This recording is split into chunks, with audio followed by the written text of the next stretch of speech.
Hello दोस्तों, जय मसीह में आपको स्वागत है। आज मैं वचन के ऊपर जा रहा हूँ। वचन को ध्यान से सुनें और शुरू से अंत तक जरूर देखें। प्रभु यीशु मसीह जी के बारे में यदि आप नहीं जानते होंगे ऐसा कुछ, तो आज हम बताएंगे आपको सारा कहानी प्रभु यीशु मसीह जी के बारे में। हालेलुया। बाइबिल, पवित्र बाइबिल। चलिए दोस्तों, तो आज हम बात करेंगे कि ये धरती पर, ये दुनिया कैसे अंधेरा हुआ था, कैसे शाम हुआ था, कैसे वृक्ष हुआ, कैसे अलग अलग हर एक चीज़ हुआ, उसके बारे में आज मैं आपको बताने वाला हूँ। तो दोस्तों शुरू से ध्यान से देखें, शुरू से अंत तक देखें। मैं स्टार्ट कर रहा हूँ। यदि मैं परमेश्वर ने आकाश और पृथ्वी की सृष्टि की, पृथ्वी बेलौट और सुनसान पड़ी थी और गहरे जल के ऊपर अंधियारा था, तथा परमेश्वर का आत्मा जल के ऊपर मंडराता था। तथा जब परमेश्वर ने कहा उजियाला हो, तो उजियाला हो गया। लेकिन ऐसा दोस्तों परमेश्वर क्यों कहा था? किस बात लेकर कहा था?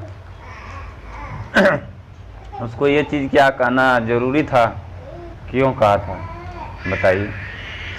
परमेश्वर ने ये बात इस वजह से कहा था कि परमेश्वर जल का बिना मर्राता था, पानी का बिना। तो परमेश्वर इसके वजह से बोला कि जल हो जाए, तो जल हो गया। अंधेरा था, बोला कि उजियाला हो जाए, तो उजियाला हो गया। जो आज आप लोग देख रहे हैं उजियाला है, दिन है। तो ये सब देन है सब प्रभु जी का, समझे? प्रभु जी प्रभु यीशु मसीह का। तो और आगे क्या हुआ? तो उजियाला हो गया और परमेश्वर ने उजियाले को देखा कि अच्छा है, और परमेश्वर ने देखा कि उजियाले अच्छा है। तो और परमेश्वर ने उजियाले को अंधियारे से अलग किया। परमेश्वर ने देखा कि उजियाला अच्छा है। अगर रात रहे, अगर कोई अचानक अगर दिन बना दिया जाए, तो आप क्या सोचेंगे? तो देखा परमेश्वर ने नहीं कि अच्छा है, लाइट जल रहा है, तो वैसा अलग अलग वो रूप में अपना बांट दिया गया। अच्छा है। और परमेश्वर ने उजियाले को अंधियारे से अलग किया, और परमेश्वर ने उजियाले को दिन और अंधियारे को रात कहा। तथा माँ सांझ हुई, फिर भोर हुआ। इतना सारा बात कहने का बाद तो प्रभु जी ने बोला कि सांझ होए, सुबह हुए, बिहान होए, वैसा हो गया। इस प्रकार पहला दिन हो गया। फिर परमेश्वर ने कहा कि जल के बीच एक ऐसा अंतर हो कि जल दो भाग हो जाएं। तब परमेश्वर ने एक अंतर बनाकर उसके नीचे के जल और उसके ऊपर के जल को अलग अलग किया, और वैसा ही हो गया। और परमेश्वर ने उस अंतर को आकाश कहा। तथा सांझ हुई, फिर भोर हुआ। इस प्रकार दूसरा दिन हो गया। फिर परमेश्वर ने कहा आकाश के नीचे का जल एक स्थान में इकट्ठा हो जाए और सूखी भूमि दिखाई दे, और वैसा ही हो गया।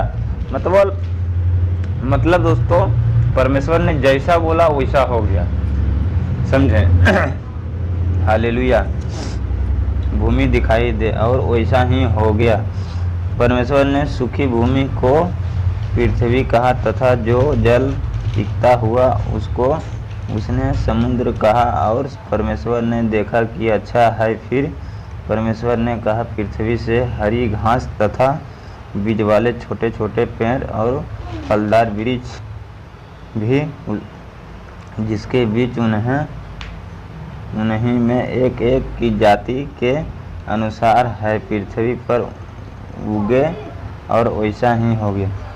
जितना भी कहानी परमेश्वर ने कहा, वो पूरा परमेश्वर का हो गया, जो आज आप लोग देख रहे हैं। तो आप तो ये चीज़ नहीं जानते होंगे।